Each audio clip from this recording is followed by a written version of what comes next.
vais vous présenter avec mes deux étudiantes édifices mon travail de thèse et ce qu'on a effectué cette année durant le projet édifice.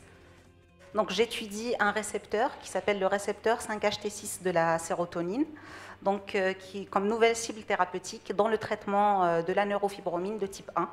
Donc j'effectue mon projet de thèse au sein du laboratoire Centre de biophysique moléculaire, au sein d'une équipe qui s'intitule Signalisation cellulaire et neurofibromatose, dirigée par le docteur Hélène Benedetti, et je suis sous la direction du docteur Séphirine Morisset-Lopez. Cette année, j'ai encadré deux étudiantes édifices, Chloé Barillet et Lucie Béat. Merci à vous pour cette présentation, Wissem. Ce domaine m'a l'air extrêmement compliqué. Comment est-ce qu'on fait pour arriver à je ne veux pas dire vulgariser, mais accueillir deux jeunes lycéennes qui ignorent tout de ce domaine-là et de les intéresser? Par où on passe? Disons que ce n'était pas gagné d'avance parce que ça reste assez complexe. Oui, c'est donc on essaye de prendre des exemples de la vie courante pour essayer d'expliquer ce que c'est que la fluorescence, une transmission d'énergie.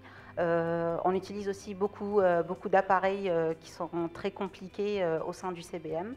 Et donc je pense que la transmission du savoir est très enrichissante pour elles, mais aussi pour nous, parce que ça nous permet aussi de transmettre un message à un grand public, ce qu'on n'a pas l'habitude de faire dans la vie de tous les jours, parce qu'on est contre-scientifique et c'est un exercice assez difficile pour nous aussi. Donc. On dit parfois que la science évolue dans sa tour d'ivoire. En l'occurrence, là, vous montrez le contraire. Merci beaucoup à vous et merci à toutes les trois.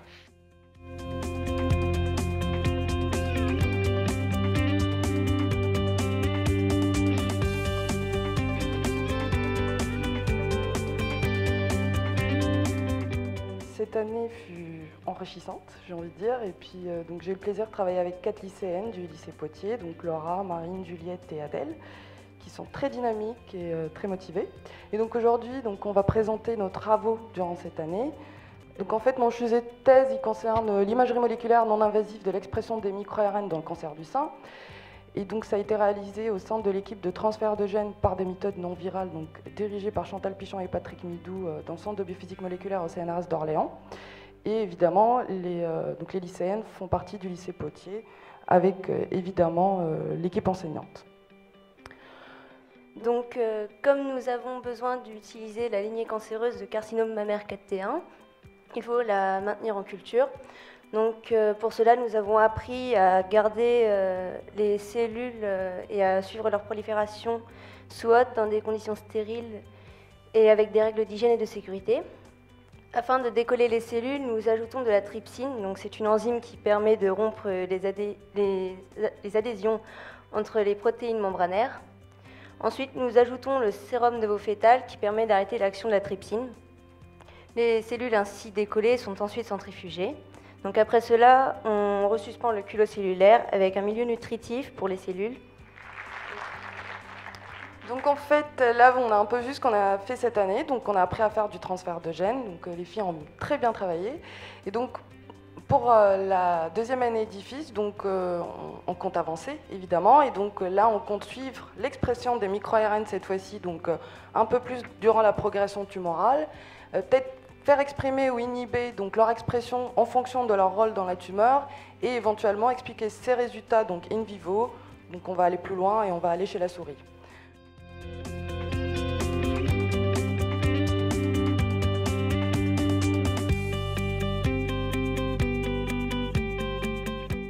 Je m'appelle François Degers, je suis également doctorant au Centre de biophysique moléculaire et je vais donc vous présenter le projet Edifice que nous avons réalisé avec Julie et Valentine, ici présentes. Donc ma thèse, elle, consiste à rechercher et étudier les mécanismes de fonctionnement du facteur O au sein de différentes espèces de bactéries. Mais avant d'étudier et de passer à l'étude en laboratoire d'un facteur O, j'ai besoin de passer par plusieurs étapes. Et ce sont ces étapes que nous avons décidé d'intégrer dans cette première année Edifice et que Julie et Valentine, ici présentes, vont donc vous présenter. Toutes ces manipulations qui ont été réalisées dans le cadre de ma thèse avaient pour but de leur faire découvrir un peu la diversité des bactéries qui nous entourent, que ce soit par des méthodes théoriques, en appréciant la diversité des génomes qui sont disponibles dans les bases de données, mais aussi par une technique un peu plus visuelle avec les techniques d'ensemencement, de culture et d'identification utilisées dans les laboratoires de microbiologie. Mais ce projet Edifice nous a aussi permis, en parlant avec ces jeunes filles, de découvrir que ça leur a permis de voir d'un nouvel œil le monde scientifique. Et oui, les scientifiques ne sont pas des binoclars qui restent derrière leur tube à effet. Et aussi, ça leur a permis de mieux comprendre l'importance des bactéries qui nous entourent, en fait. Et enfin, comme le projet Edifice se déroule sur 3 ans, nous avons déjà réfléchi aux prochaines étapes, à savoir, maintenant que nous avons notre bactérie Micrococcus luteus, nous allons devoir produire et purifier son facteur O afin qu'il puisse plus tard être étudié en laboratoire. Qu'est-ce qui vous a le plus intéressé l'une et l'autre? Qu'est-ce que vous avez découvert? Qu'est-ce qui vous a marqué? Les expériences que nous avons effectuées, c'était très intéressant. Ouais. De voir qu'on avait beaucoup de bactéries partout dans notre environnement. Pareil. Bon, vous êtes prête à recommencer l'année prochaine? Oui. On continue? Oui. Bon, parfait. Vous avez, voilà, elles sont prêtes sur un plateau pour l'année prochaine. Motivées. Parfait. Merci beaucoup à toutes les trois. Merci à tous les trois.